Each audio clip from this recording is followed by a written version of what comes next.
Hi, this is Roger, thanks for dropping by. I've done some shuffling. I'm not totally happy with everything yet, but show you what I've done. This is the last bit of sun that comes round. It comes out from behind the tree and catches this end at a very low angle. But there's another tree sort of dapples it, so you know that's the end of the bright light today. I've put one rack up here and put a lot of stuff on it. There is a downside to putting the racks up here. Although they're going to get the lights when they're on the bright sunny days when I don't have the lights on, they've all got their back to it, which is the bit I'm still thinking about. I don't want to be moving plants around depending on whether the sun comes out. They've got to end up with final positions, but at the moment this whole area looks incredibly cluttered, so I'm not happy with it. That needs to move before the light comes on as well. That needs reasonable light, but not directly under those bright lights. Let's just put it there for now. And it can just go there for now. The idea is that the large lights, the powerful lights, I don't want those hitting plants hard. I want those to give some light, not their full intensity. So that's why I haven't put the plants too close. Literally at the light level that's produced at 1 meter by those lights I don't want. So the idea is to get the plants farther away and diffuse that light. It'll also mean that the light covers more plants. Yeah, and I've put the two little lights up. Not quite sure whether this is going to work.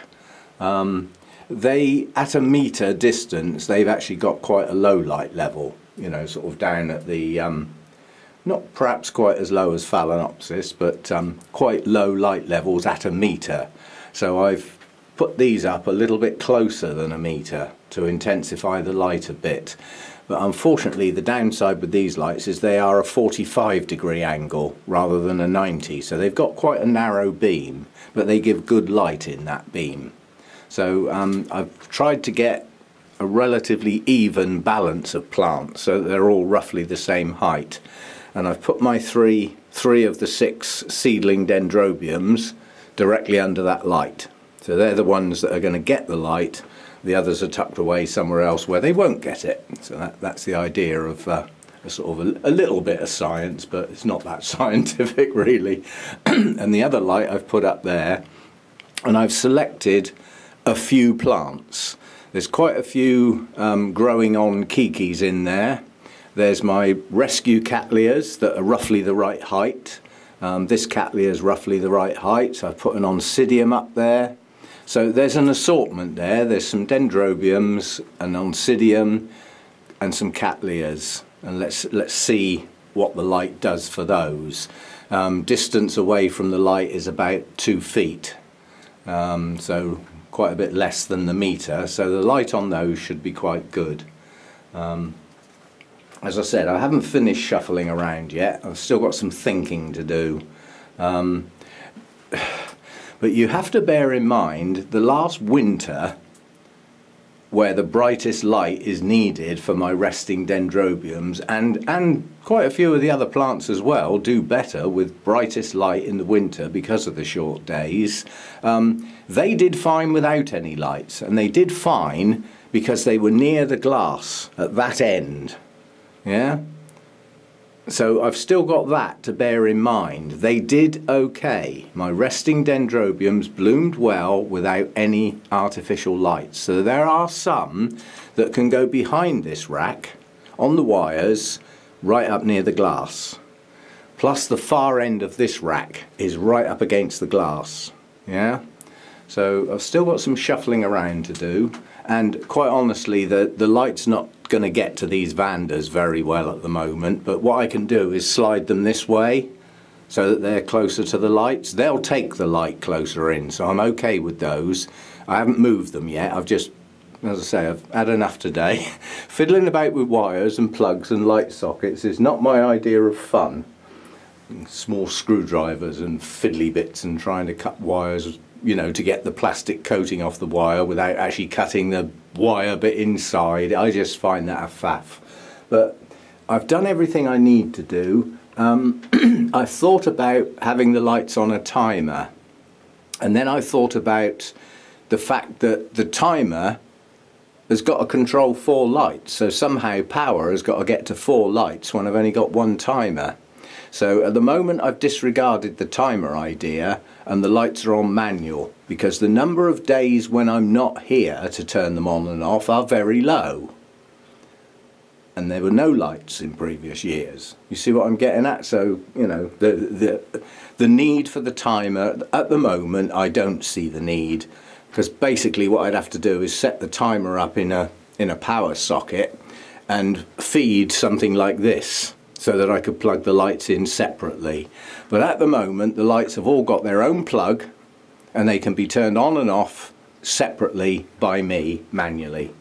I've removed a fogger and I've removed my air cleaner because I suddenly realised it's been off for nearly, I don't know how long, so I haven't been using it, so I've decided not to bother with that because it's in the way. So I've taken a fogger out. That gives me a little bit of more space up here for taller stuff, and I'm just going to work with the one fogger now. And again, it's geared up to the weather. Lovely sunny day today, bright sunshine, and that comes round at about 11 o'clock. But by about 2 o'clock the sun's gone behind that tree, at which point the temperature drops. I mean, you can see it was at 26. It's gone down to under 22 just because the sun's gone. And when the temperature drops, I don't need the foggers. So the 2 foggers are only working hard for about 3 hours of the day. And quite honestly, for that small amount of time, 1 fogger will do. It's actually on now because I've got the door wide open, so the drier air is coming in from the lounge. And the last bit of sun will raise the temperature again. It will probably go up to about 25 because it's lower in the sky, and then with the door shut it'll hold that heat well into the evening. Yeah, and you know, the fogger, it's not going to be warm enough for the extractor and the inlet fan to come on, so I'm not going to be sucking out my humidity. So as the temperature rises, this one little fogger will do its job. And at the moment I'm sort of nearly there, but I won't say I've finished yet. And what I'll do is I'll come back out as the light fades to next to nothing, turn the lights on, because I need to know where they hit. Because there's no point in turning them on a bright sunny day because you can't see where the light's going. So I'll come back out again and we'll have a look at the lights, you know, not total darkness, but as it starts to get dark, and then we can see where the shadows are and which plants are getting the best light and everything like that. The thing I need to get right with these is I don't want to waste light. They come out at a 90-degree angle, and I've got a feeling a fair bit of that light's going to be lighting up the roof and not plants, so it will probably have to tip. I'll probably have to angle it more so that its edge of its beam sort of stops about there, and then all of the light is on plants. But I can't do that until I see where the lights actually go. And I may need some adjustments, but at least the wiring's sort of done now, and the racks are up. I think this rack's just a bit busy at the moment. There's too much on it. Don't see much light getting through to the other side of that at the moment. But we'll see how we go, and it'll be a progression over the next sort of couple of weeks, literally, where I just keep moving an odd plant now and again and sort of thinking, yeah, you're not getting any light there, so you need to move, or you're getting too much, or you don't need it. So I'll be playing with the plants from now on, because this just looks like a clutter at the moment. But nonetheless, all these plants are facing the lights. All my Tolumnias went up there, apart from a couple which are in bloom. They'll go back up there when they're finished. I've even put a bulbophyllum up there, because I'm getting fed up with that thing not blooming. That's the Sycamensea. Come on, you're now going to get light. It could be that that is a winter, early spring bloomer in its natural environment, and it doesn't get the light sufficient in my winter, because I've had that a while now and it's still not bloomed, but grows well. So we'll see how we go. There's still more work to do, but the rough idea, the rough plan is now in place, and I'll come back out and turn the lights on when it's dark enough to be able to see what they're going to do. It certainly won't work now, so I'll be back in a bit. Okay, this is about the light level I would get on a dull day. It's sun's gone down behind the house now, so this would be about the light on a dull day, and the sort of light where I want to turn the lights on and extend the day length anyway. So let's turn these little ones on, see what they look like. I haven't seen these yet. Okay, company actually says that these change colour as they warm up. They do have a slight colour change. Now, these are not anything like the equivalent of the other lights. I can see that straight away. They're not as bright. Well, they're only 5 watts at the end of the day, so they are close quarter lights. And I mean, the light is getting all of those plants, so that little group are nicely lit. Up here, the light isn't getting to the edges, and it's going to be difficult getting it any higher than that. So I might have to just reduce the number of plants. But let's get the big ones on without trying to blind myself.